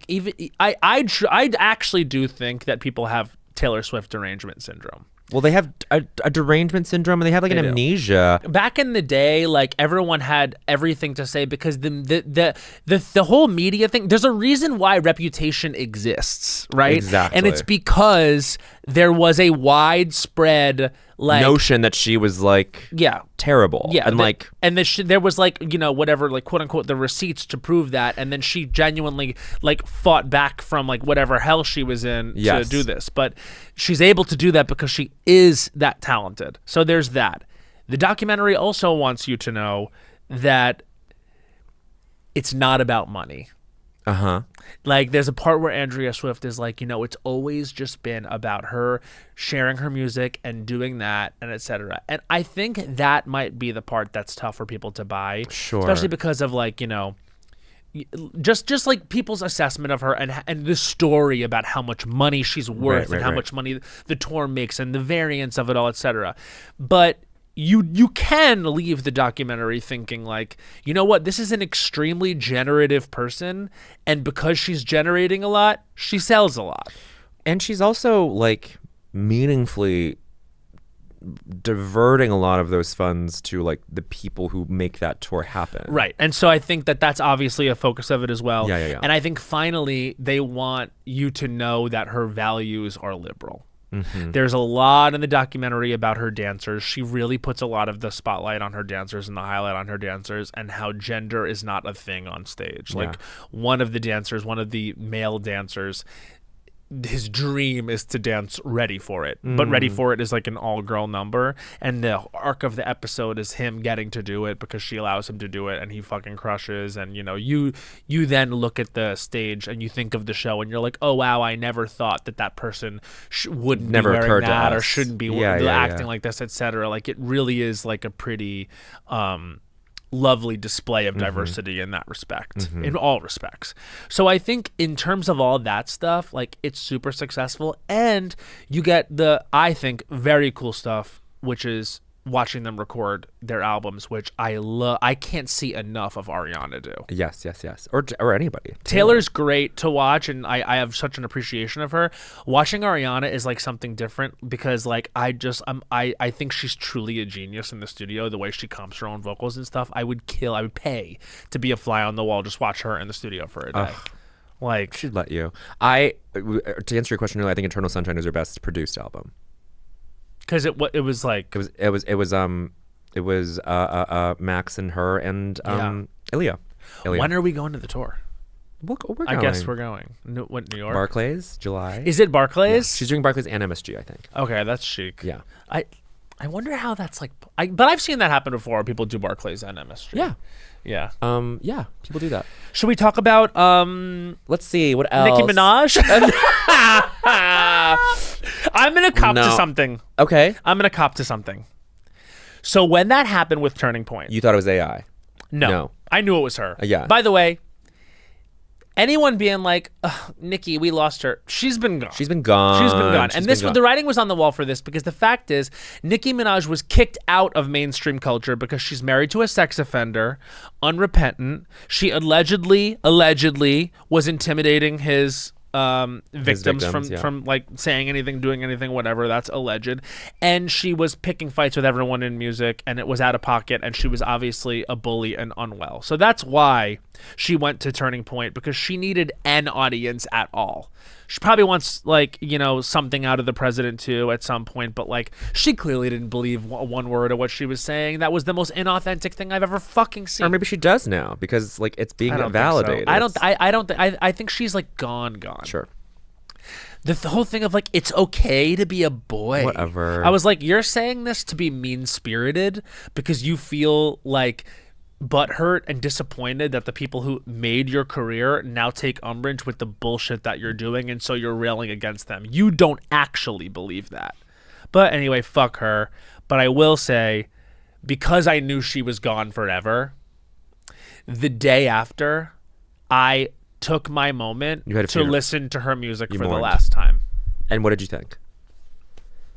It's sad. It's sad, but you know, it's there are others. There will be others. I said goodbye. You said goodbye. I said goodbye, and then I streamed Am I the Drama? And I watched Cardi be amazing on Drag Race. on Drag Race. So good. Yeah, I have nothing else to add. I was just like, I was just, it was all over my FYP, and I was just like, Well, of course. right. I was like, It was ridiculous. Everything going on with the GOP right now is ridiculous. Obviously, it's been that way, but I'm loving watching them fall apart, and I do think that's what's happening. What else? Housewives. What do you think of the Meredith of it all in Salt Lake? I don't count her out. I definitely don't count her out, but something is fishy about it to me. What part? Like the fact that she's being they're like pushed all out. so sure this is the case. I don't get what the case is. I think what they're trying to say is that she's got an alcohol or drug problem. Like Mary being like, I see it. Like, you know what I mean? Like, right. I don't know. I guess like, do you feel as viewers we are seeing what they are claiming they're seeing? Well, I think we are not seeing the flight footage, which I guess is like. I texted Andy about it. I was like, does it exist? He said, no, we would have shown it. That's so wild. By the way, just to make this explicitly clear. Oh, God.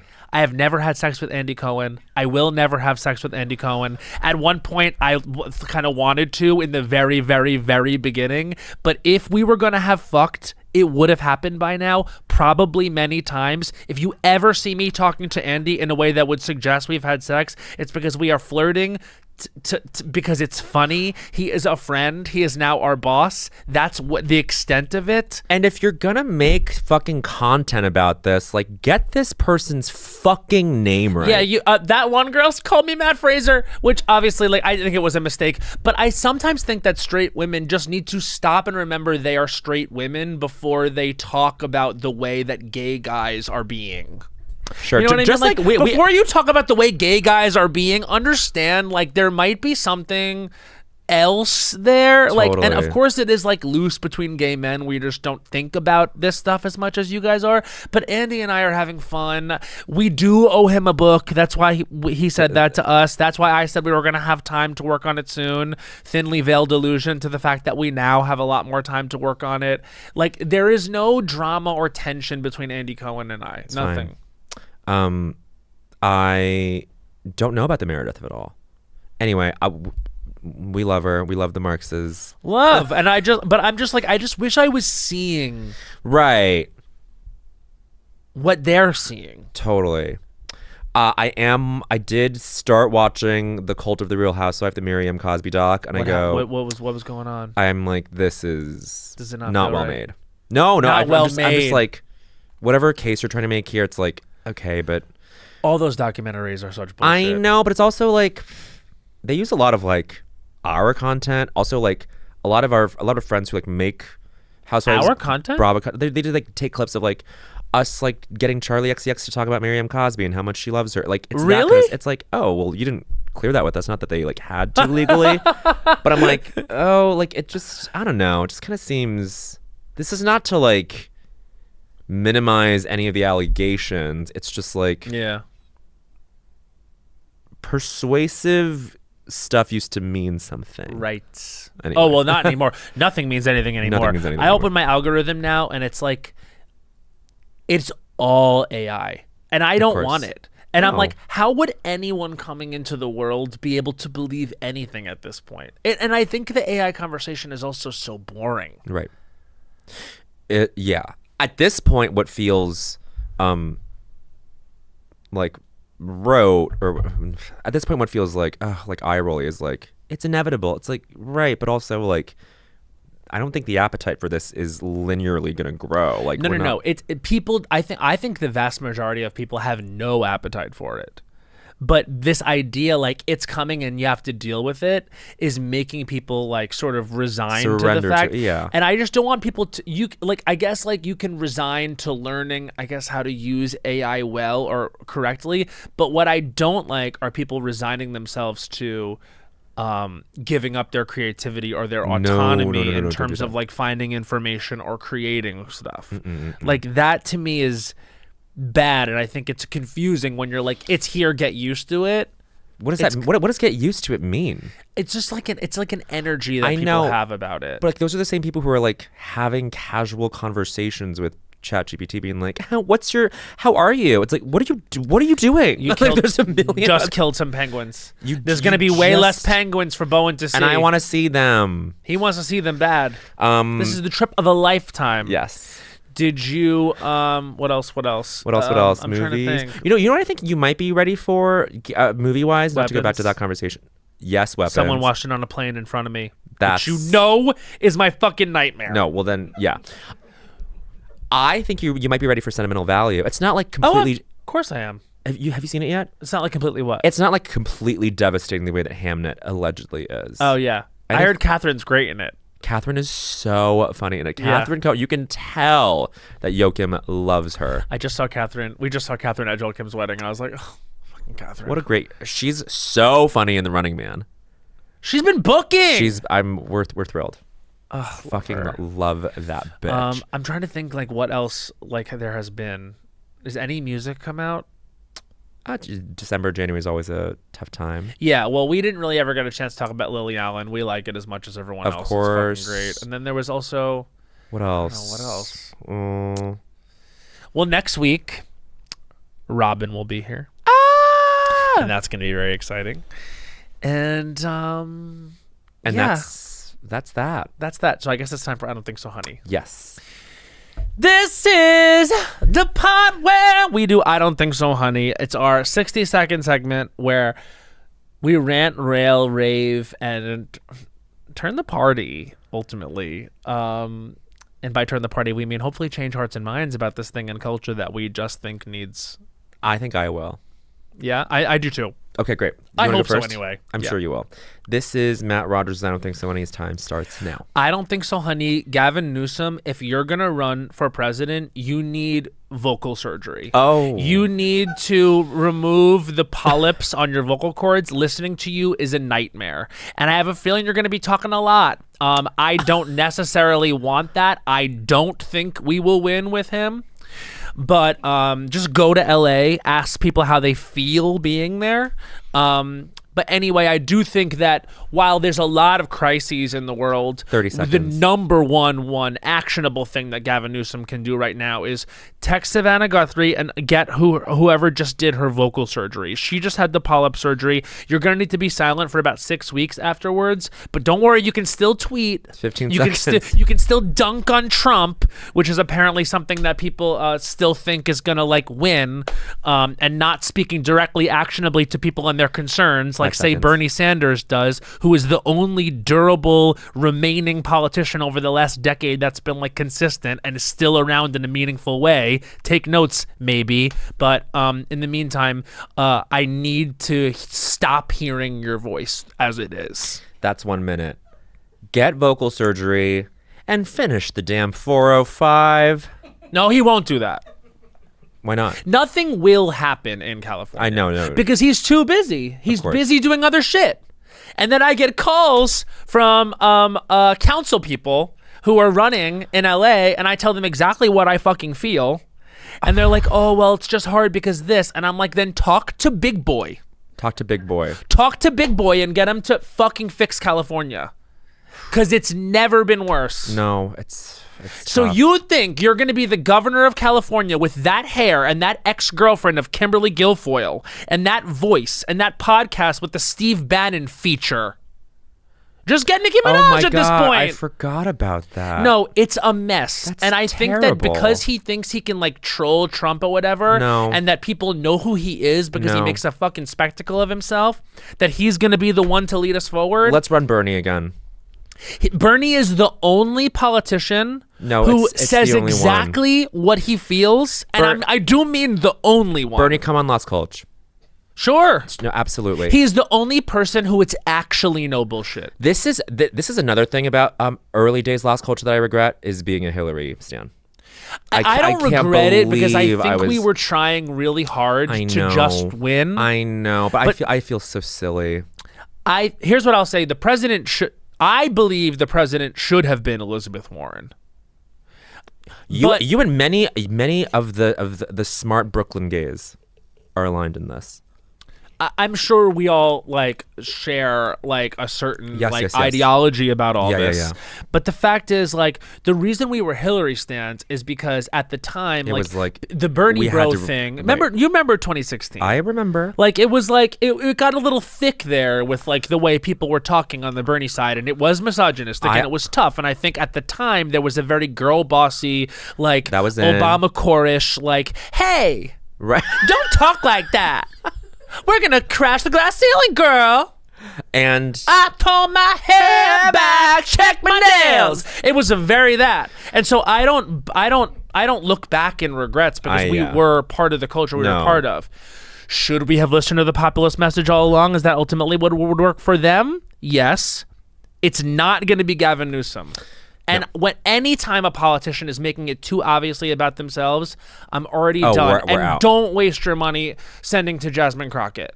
Do not do it. I must agree. Don't do it. You're going to waste your money. Take it from someone who sent Sarah Gideon like a ton of money in Maine. Like, just don't do it. Don't waste your money. Don't do it. It's hard enough to come by. Another thing, I remember 2016 well. I was reminded of it in Heated Rivalry. That was the year that Boston won. I don't know. Yeah. Hard to keep track of the sports. And by the way, I am not being like fatalist about the Democrats' chances. No. I'm just saying It's not Gavin. they are giving us a wide open opportunity here. Let's not flop by putting up what they said, what everyone said they hated in the beginning, which is an establishment like California Democrat. Like it doesn't work. Who was doing it in the same way that like they've all been doing it, where it's always failed, where it's like Colbert was asking him point blank, like, will you run for president? He's like, that's not my focus right now. And by the way, that is a version of his voice that's like, sounds like crystal clear. I mean, get a fucking surgeon. It's just, it's so sick. It's and bad. how come, who is not telling him this? You, what if you get hired to be part of? I should be his Rahm Emanuel. I would get him together. What you guys don't know is I'm Rahm Emanuel. In like a cunty gay way. Ooh. And then you're gonna be mayor of Chicago? Is he mayor? I think he was mayor of, he was, I don't fucking Whatever, know. I I know don't he know. was like Obama's chief of staff, right? And he was like known as being like a real dick, but like he got shit done. Chief of staff is such an interesting I position. love it. Did you read that Susie Wiles article? No. Oh, that was tea. Okay. I've been in my politics bad. I am. See, this is me. Like I'm getting off my spaceship, and I'm like I am ready to touch things in the world that I've been away from. Does that make sense? Okay. Yes. Let me just qualify the Jasmine Crockett thing. She's not going to win a Senate seat in Texas, you guys. Like, if Beto O'Rourke couldn't do it, like, Jasmine Crockett is not going to do it. She is and it's nothing against her. It's just that she is a politician and that she is, like, you know, like, very well defined already, and I think it's my opinion that we are going to need someone who is less defined at this moment that then rises up. Like, I'm interested in this Tallarico guy from Texas. Oh, I don't know him. I'm just interested in him. Okay. You know what I mean? I'm like, oh, I haven't seen him before. It would be hard for them to define him as anything other than what he is, which is like a rising Democratic politician from someplace like Texas, who is like, yes, speaking a little bit to the middle, but at least he's someone that like we can't define already. Okay. You know what I mean? Like Yeah. Gavin Newsom is defined. Yeah. I believe Jasmine Crockett is defined. Yep. Like, I'm just trying to win here, and I really feel differently than we did in 2016. Like, the way to win now is to, like, go with the energy. I did just get a text from the people who helped me write her into a sketch. Who? Trisha Paytas is mulling a run for Congress. I think I'm gonna say I feel like Trisha, you don't have to do it. Just you're don't worry about it. Who told you this? I'm seeing on Twitter. That Trisha Paytas The is latest in mulling California over... politics. Trisha Paytas is mulling a run for Congress. Lives in Westlake Village, so would put her in collision course with Julia Brownlee unless she is. Oh, I have my block on my Twitter, but Trisha, you don't have to do that. Don't have to do that. Authenticity. I have so many we're questions back about to being Trisha. authentic. We're back to being authentic. Oh, God, yeah. Oh, I love it. They Okay. said we were done. They said we were done. And now next They being week, Tina. Robin's going to come in and they're going to be like, why are they kissing Robin's ass? Here's why we're kissing Robin's ass. Because she's a pop culture icon. And I can say with already, we're going to kiss her ass. And it's gonna be okay. It's going to be great. It's still gonna be taste like cherry. It's gonna be a free show with 20 minutes of ads that you can fast forward through. But by the way, we apologize about the ads. And we've made changes. We're figuring that out. Also, Las Culturistas is it's all just them talking to celebrities. We've had like friends on the show, like all of Q4. No, this like, is what I'm everybody saying. calm It's like down. it's like all the criticism. I'm like, but what about this? it's easily disproven. I like. It's like we'll have. I don't care, Guys, let us do the show our way, okay? And yeah. I mean, let us cook, and also like it's just that we're. Like, if we're not doing it exactly like this, it's just because we wanted to make sure that the show was released and we had a great We weren't just episode. gonna go off in December. Like, My least favorite thing is when they dragged us for doing 3 episodes in one day. They were like, I can't believe they would ever do 3 episodes in one day. You mean work for 8 hours straight? yeah, I'm sorry that doesn't You're crazy. jibe with your ethics. I don't understand why that's an issue. And then they go, well, Matt should have at least changed his shirt. Fuck off. I was like, I put on a different overshirt, you asshole. Leave me alone or else. Or else. This is the last time. This is the last time all year we're going to be addressing this. No, because this has been so cathartic.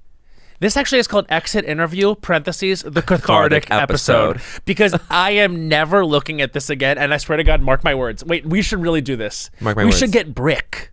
I have 2 bricks at my house. And there's also Opal, which I love. What's Opalite? It's an app that blocks things for you. But if you want to, take a break, you can take a break throughout the day, which I do. Or, it'll ask you if you're sure you want to take a break, and then it'll present you if you want like a math puzzle or a puzzle that'll give you a quick dopamine hit, and then it's like, so you got your dopamine hit. Do you still want to take a break? It's cute. It's like, Yeah. It's really getting in the way of like you like mindlessly scrolling. Yeah.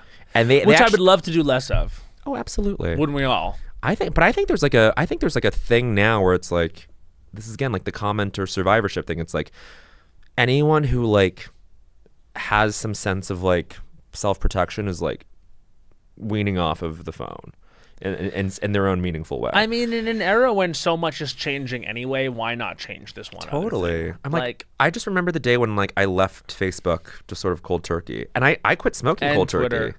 You did, huh? Because this is my thing. Like, Tell this. I think this is good. I got a suite at the Chelsea Hotel. That's like a customary thing you do at the end of the season. I've done it once before with Celeste and Sarah, but I got it for myself, and like I had friends over, and we had fun, and then I just had like 2 days to myself at the Chelsea Hotel, and then they got me the balcony suite, which is like the only sort of balcony that like looks iconic, the Hotel Chelsea sign, and so then like someone left like a pack of cigarettes, and I smoked one on the balcony, and then I like looked up like right before I was gonna check out, and I was like, this would be a chic place to just quit smoking. after I finish SNL, I'm at the Hotel Chelsea. I'm on the balcony.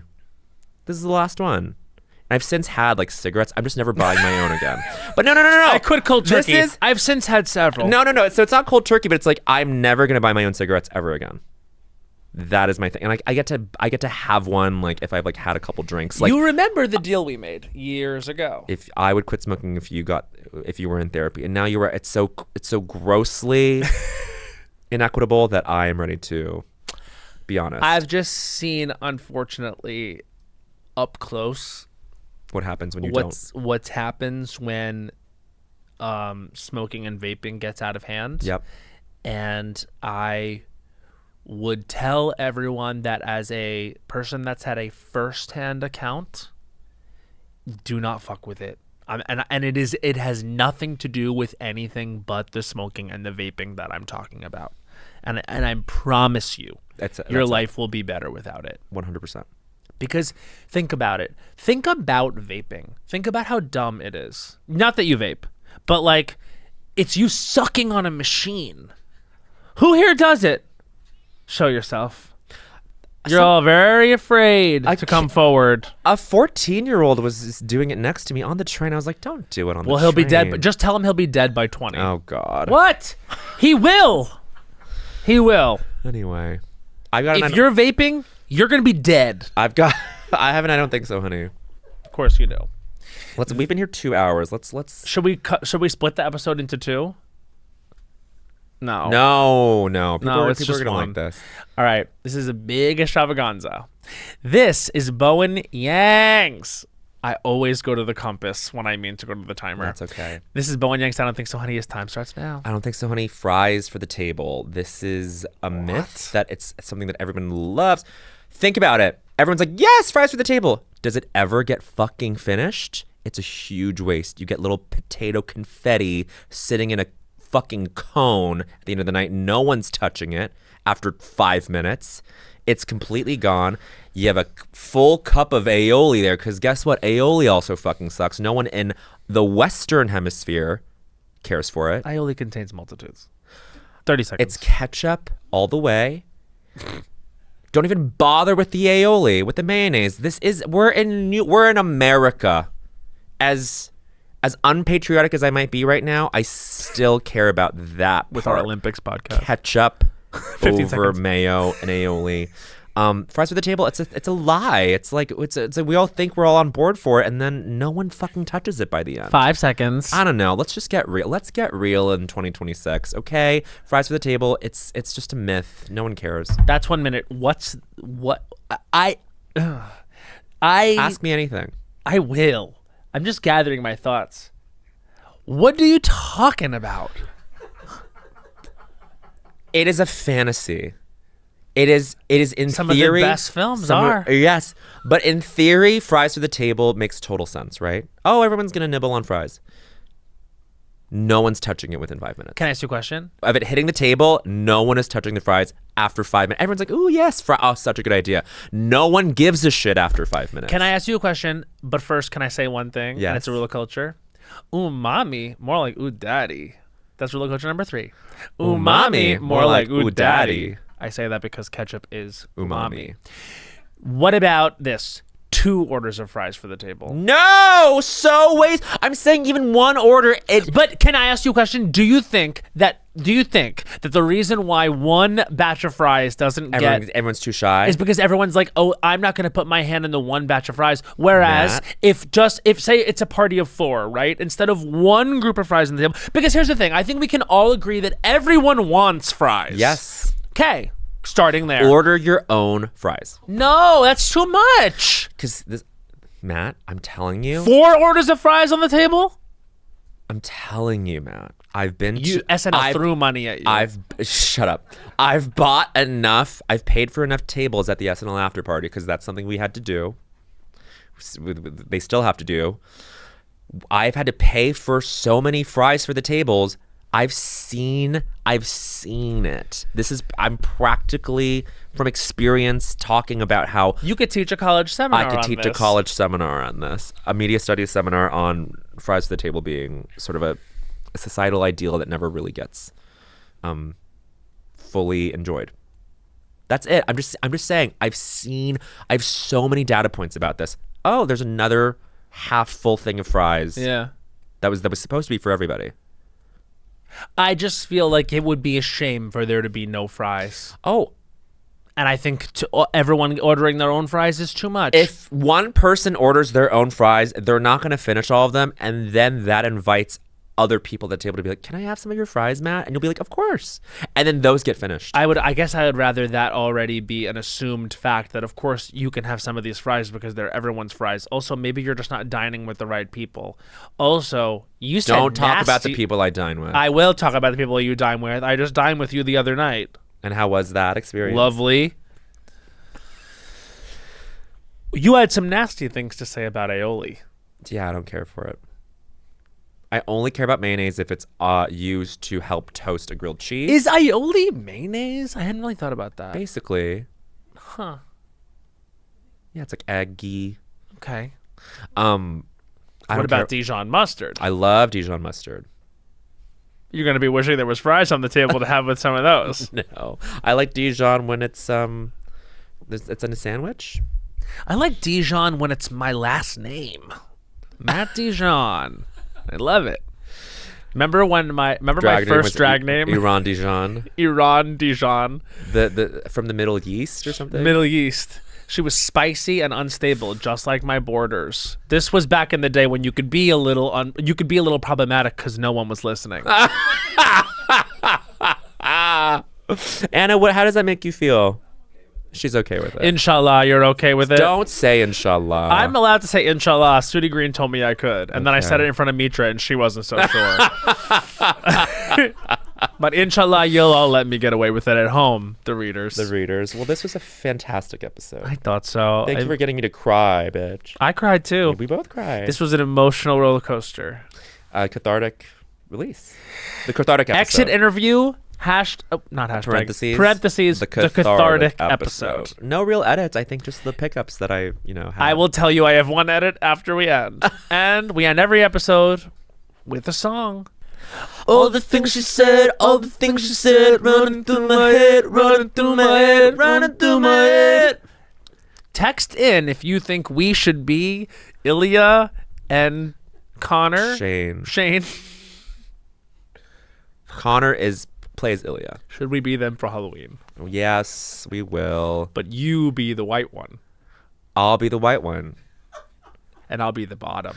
Oh my God, can you imagine 7 years without ever changing your haircut like those boys? Anyway, bye. Wow, they never did. Las Culturistas is a production by Will Ferrell's Big Money Players and iHeartRadio podcasts. Created and hosted by Matt Rogers and Bowen Yang. Executive produced by Anna Hosnier and Hans Sani. Produced by Becca Ramos. Edited and mixed by Doug Babe and Monique Laborde. And our music is by Henry Kaburski.